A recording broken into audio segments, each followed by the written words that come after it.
Friends, welcome to Samaiyal Flavors. இன்னைக்கு நம்ம சேனல்ல நம்ம பார்க்க போறது ஒரு டிஃபரண்டான chicken dum biryani 5 star hotel ஸ்டைல்ல. இது இதோட டேஸ்ட் உங்களுக்கு ரொம்ப டிஃபரண்டா ரொம்ப டேஸ்டியாவும் இருக்கும். இத நீங்க வீட்லயே ட்ரை பண்ணி பாருங்க. ரொம்ப ஈஸியான மெத்தட்ல நான் உங்களுக்கு எப்படி prepare பண்ணதுன்னு காமிக்கிறேன். வாங்க வீடியோக்குள்ள போலாம். 1 கிலோ ரைஸ்ல 1 கிலோ chicken யூஸ் பண்ணி நான் பிரியாணி prepare பண்ண போறேன். ஃபர்ஸ்ட் நம்ம இந்த 1 கிலோ chicken நல்லா மேரினேட் பண்ணி வச்சுக்கலாம். நம்ம எவ்வளோ தூரம் இதை நல்லா ஊற வச்சு பண்ணுறோமோ அவ்வளோ தூரம் டேஸ்ட் உங்களுக்கு ரொம்ப தூக்கலாக இருக்கும். இப்போ நான் இதை எப்படி மேரினேட் பண்ணுறதுன்னு காமிக்கிறேன்.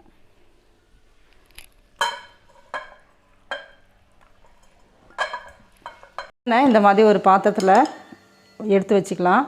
இப்போ நான் இஞ்சி பூண்டு பேஸ்ட்டு 5 டீஸ்பூன் இதில் சேர்த்துக்கிறேன்.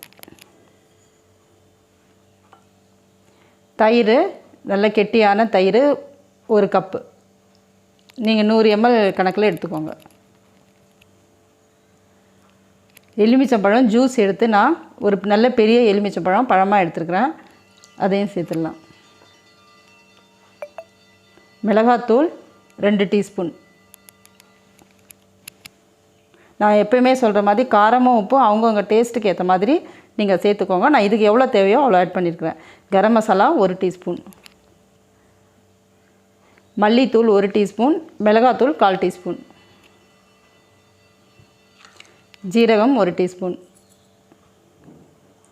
இப்போ ஸ்பைசஸ் நான் பட்டை 2 துண்டு எடுத்துருக்கிறேன், அன்னாசி மொக்கு இந்த மாதிரி 2 பீஸு, 4 ஏலக்காய், 4 கிராம்பு, அப்புறம் இந்த பிரியாணி இலை. இப்போ நம்ம அந்த ஃப்ளேவருக்காக போடுற இந்த இலையை சேர்த்துக்கலாம். இப்போ புதினா இலை இந்த மாதிரி சின்ன சின்னதாக கட் பண்ணி எடுத்துக்கோங்க, க்ளீன் பண்ணி. அதையும் இது கூட சேர்த்துடலாம். கொத்தமல்லி இலை அதையுமே இந்த மாதிரி கட் பண்ணிக்கலாம். இப்போ சால்ட்டு தேவையான அளவு.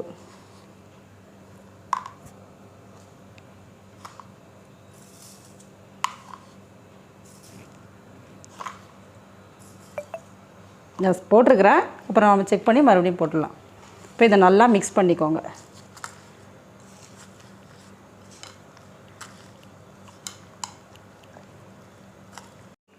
இப்போ இந்த மாதிரி நல்லா மிக்ஸ் பண்ணிக்கோங்க. இதை நல்லா நம்ம மிக்ஸ் பண்ணி ஒரு 3 மணி நேரம், குறைஞ்சது ஒரு 3 மணி நேரம் ஊற வச்சிடலாம். இது எந்த அளவுக்கு ஊறினதுக்கப்புறம் நம்ம சமைக்கும்போது டேஸ்ட்டு நல்லா தூக்கலாக இருக்கும் உங்களுக்கு. சப்போஸ் நீங்கள் ஃபஸ்ட்டு டே நைட்டு கூட இதை நீங்கள் நல்லா மிக்ஸ் பண்ணி மேரினேட் பண்ணி வச்சுட்டு அடுத்த நாள் மதியம் லஞ்சுக்கு நீங்கள் ரெடி பண்ணிங்களாம் இன்னும் டேஸ்ட்டாக இருக்கும். இப்போ நான் இதை ஒரு 3 மணி நேரம் ஊற வச்சிடலாம். 1 கிலோ பாஸ்மதி ரைஸ் எடுத்துருக்கிறேன். இதையும் நம்ம ஒரு 2 மணி நேரம் ஊற விட்டுடலாம். அதை ஊற வச்சுருக்குறோம். அது ஊற வரைக்கும் நம்ம 1 கிலோ வெங்காயத்தை இந்த மாதிரி நீட்டு வாக்கில் கட் பண்ணி ஃப்ரை பண்ணி எடுத்துக்கலாம். நான் அடுப்பில் எண்ணெய் வச்சுருக்கேன், எண்ணெய் காஞ்சிடுச்சு. இப்போ நம்ம அந்த வெங்காயத்தை போட்டு நல்ல ப்ரௌன் கலரில் ஃப்ரை பண்ணி எடுத்துக்கலாம்.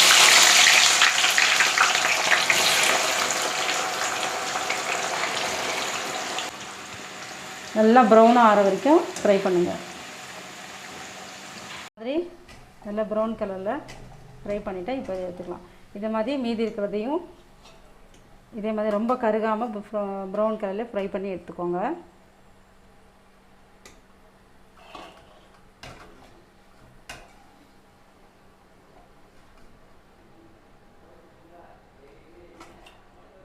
இந்த மாதிரி ப்ரௌன் கலரில் ஃப்ரை பண்ணி எடுத்துட்டேன். இப்போ நெக்ஸ்ட்டு நம்ம இந்த மாதிரி ஒரு சின்ன பேனில் கொஞ்சம் நெய் விட்டு இந்த திராட்சை, முந்திரி இது ரெண்டையுமே நம்ம ஃப்ரை பண்ணி எடுத்துக்கலாம். இது ஆப்ஷனல் தான். சப்போஸ் இந்த டேஸ்ட்டு பிடிக்காதவங்க இதை ஸ்கிப் பண்ணிக்கலாம். இப்போ நெய் சூடாயிடுச்சு. ஃபஸ்ட்டு இந்த முந்திரியை நான் ஃப்ரை பண்ணிக்கிறேன்.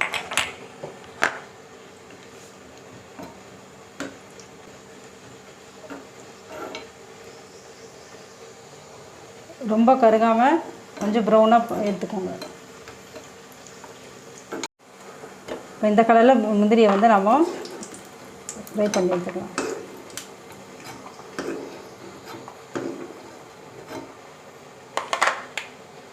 இப்போ இந்த திராட்சை ஆட் பண்ணிக்கிறேன்.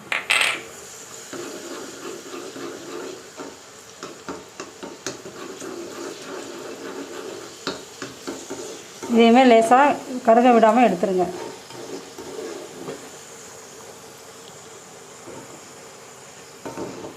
ஒரு கிலோ அரிசி வடிக்கிறதுக்கு தேவையான அளவுக்கு தண்ணி வச்சு நல்லா கொதிக்க வச்சுருக்கேன்.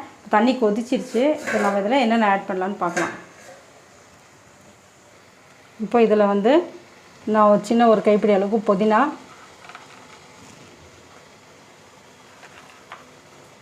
2 துண்டு பட்டை, 3 ஏலக்காய், 2 பச்சை மிளகாய், 1/4 டீஸ்பூன் ஜீரகம், ஒரு 4 லவங்கம் இதை சேர்த்து இதுக்கு தேவையான அளவுக்கு உப்பு சேர்த்து கொஞ்சம் ஒரு 2 நிமிஷம் கொதிக்க விடலாம். அரிசிக்கு தேவையான அளவு சால்ட் சேர்த்துக்கலாம்.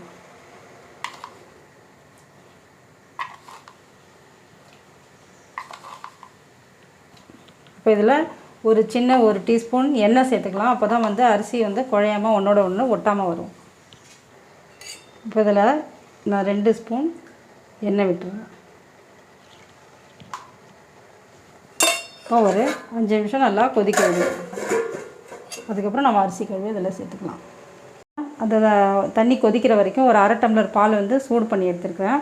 அதில் நம்ம ஒரு 1/4 டீஸ்பூன் அளவுக்கு இந்த மாதிரி குங்குமப்பூ அதில் சேர்த்து மிக்ஸ் பண்ணி வச்சுக்கலாம். இப்போ தண்ணி நல்லா கொதிச்சிடுச்சு. நம்ம ஏற்கனவே அரிசி ஊற வச்சு நல்லா கழுவி இந்த மாதிரி எடுத்து வச்சுருக்கிறோம். இப்போ நம்ம இதில் போட்ட இந்த இதெல்லாம் மேலோடு எடுத்துடலாம். ஏன்னா இது வந்து தேவையில்லை, சும்மா ஃப்ளேவருக்காக, இந்த கஞ்சி ஸ்மெல் வரக்கூடாதுங்கிறதுக்காக இதை ஆட் பண்ணுறது. கொதிச்சிடுச்சு. இப்போ நம்ம கழுவி வச்சுருக்கிற அரிசி அதில் சேர்த்துடலாம்.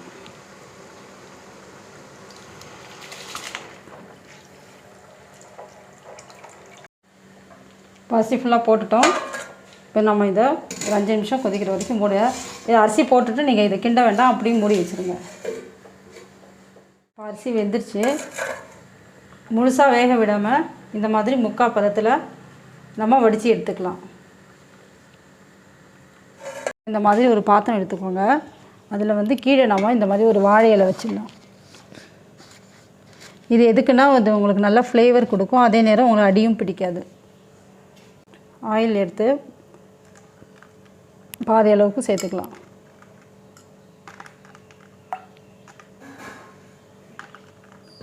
நல்லா நாலா பக்கமும் படுற மாதிரி போட்டுக்கோங்க.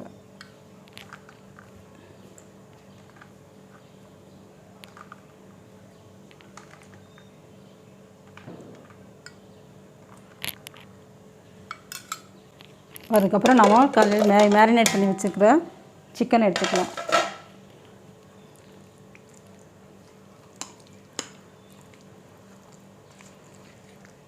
இந்த சிக்கனை அதில் வந்து நல்லா பரவலாக அதில் வச்சிடலாம்.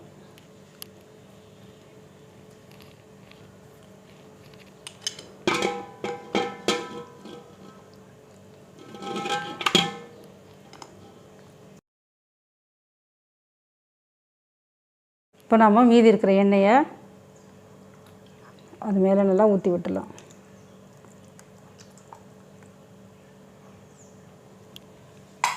இப்போ நம்ம ஃப்ரை பண்ணி வச்சுருக்கிற ஆனியனில் ஒரு கைப்பிடி அளவுக்கு மேலே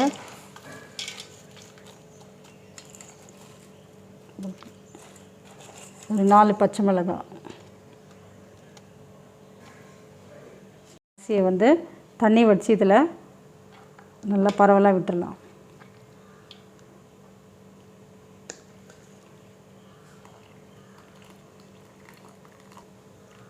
ஒரு 3 கரண்டி அளவுக்கு அரிசியை போட்டுக்கிறேன். இப்போ இது மேலே நம்ம ஃப்ரை பண்ணி வச்சுருக்கிற ஆனியன் ஒரு கைப்பிடி சேர்த்துடலாம்.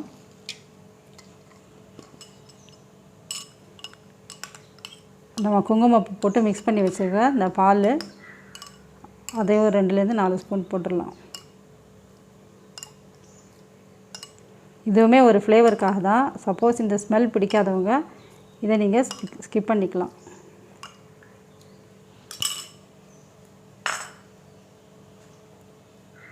மறுபடியும் மீதி இருக்கிற அரிசியை இன்னொரு லேயராக போட்டுக்கலாம்.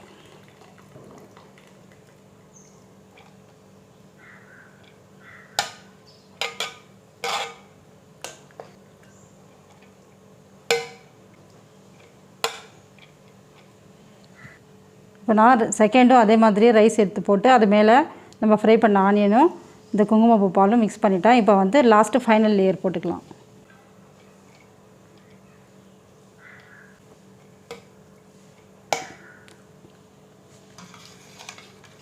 ஃபைனலாக இருக்கிற எல்லா ரைஸும் அதில் போட்டேன். அதை மாதிரி ஃப்ரை பண்ணி வச்சுக்கிற எல்லா ஆனியனும் அதில் சேர்த்துடலாம். இப்போ மீதி இருக்குல்ல இந்த குங்குமப்பூ பாலையும் அதில் ஆட் பண்ணிக்கிறேன்.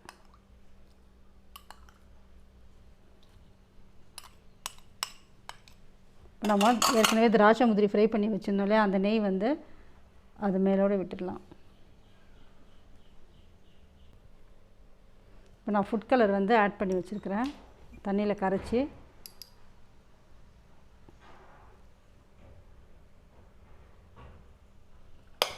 அது கேப்பில் விட்டுடலாம்.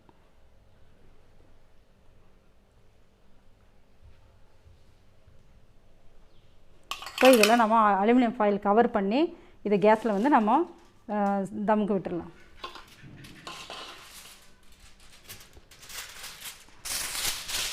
இந்த மாதிரி அலுமினியம் ஃபாயில் ஃபுல்லாக கவர் பண்ணி நம்ம கேஸில் ஃபுல் ஃப்ளேம்லேயே விட்டுடலாம். ஏன்னா நம்ம இதை வந்து அந்த கிரேவியை வந்து அப்படியே பச்சையாக போட்டுறதுனால ஃபுல் ஃப்ளேமில் விட்டால் தான் அது வந்து கரெக்டாக உங்களுக்கு குக் ஆகும். இப்போ நம்ம ஸ்பெஷல் தம் பிரியாணி ரெடி ஆகிடுச்சு. இப்போ இதை ஃபுல்லாக கவர் பண்ணிட்டேன். இப்போ இதை நம்ம கேஸில் வச்சிடலாம். ஃபுல் கவர் பண்ணி நான் கேஸில் வச்சுட்டேன். இதை வந்து சிம்மில் வைக்கல, நான் ஃபுல் ஃப்ளேமில் தான் வச்சுருக்கிறேன். வச்சு இது மேலே ஒரு வெயிட் வச்சு ஒரு 10 to 15 மினிட்ஸ் விட்டுடலாம். அதுக்கப்புறம் நம்ம ஓப்பன் பண்ணி பார்க்கலாம். நம்ம பிரியாணி ரெடி ஆகிடுச்சு. இது வந்து நான் வந்து ஃபஸ்ட்டு ஒரு 10 மினிட்ஸ் வந்து ஹை ஃப்ளேமில் கீழே எதுவும் தவா வைக்காமல் அப்படி டைரெக்டாக விட்டேன். அதுக்கப்புறம் ஒரு 10 மினிட்ஸ் கழித்து கீழே ஒரு தவா வச்சு அதையும் வந்து ஹை ஃப்ளேம்லேயே அதுக்கப்புறம் ஒரு 10 மினிட்ஸ் விட்டேன். அதுக்கப்புறமா வந்து சிம்மில் விட்டு ஒரு 15 மினிட்ஸ்லேருந்து 20 மினிட்ஸ் வரைக்கும் மேக்ஸிமம் இது வந்து ஒரு 45 மினிட்ஸ்க்குள்ளே உங்களுக்கு ரெடி ஆகிடும். அதுக்கு மேலே விட்டிங்கன்னா குழஞ்சிடும். இதுதான் அதோட கரெக்டு டைமிங். அதை பற்றி நீங்கள் பார்த்து எடுத்துக்கோங்க. இப்போ நம்ம ஓப்பன் பண்ணி பார்க்கலாம்.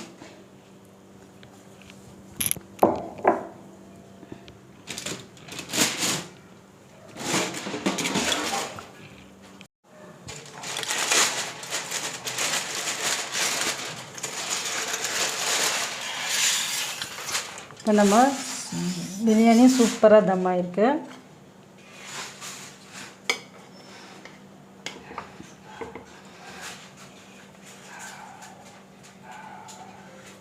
உங்களுக்கு இந்த டேஸ்ட்டு வந்து ரொம்பவே உங்களுக்கு பிடிக்கும். சாப்பிடும்போது கீழே அந்த கிரேவியோடு மிக்ஸ் பண்ணி சாப்பிடும்போது நல்ல டேஸ்ட்டாக இருக்கும் உங்களுக்கு.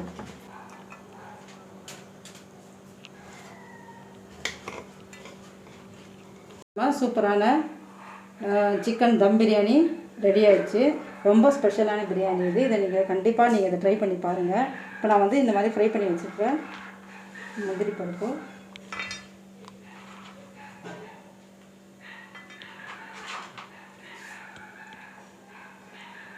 அதில் நல்லா கார்னிஷ் பண்ணிக்கிறேன்.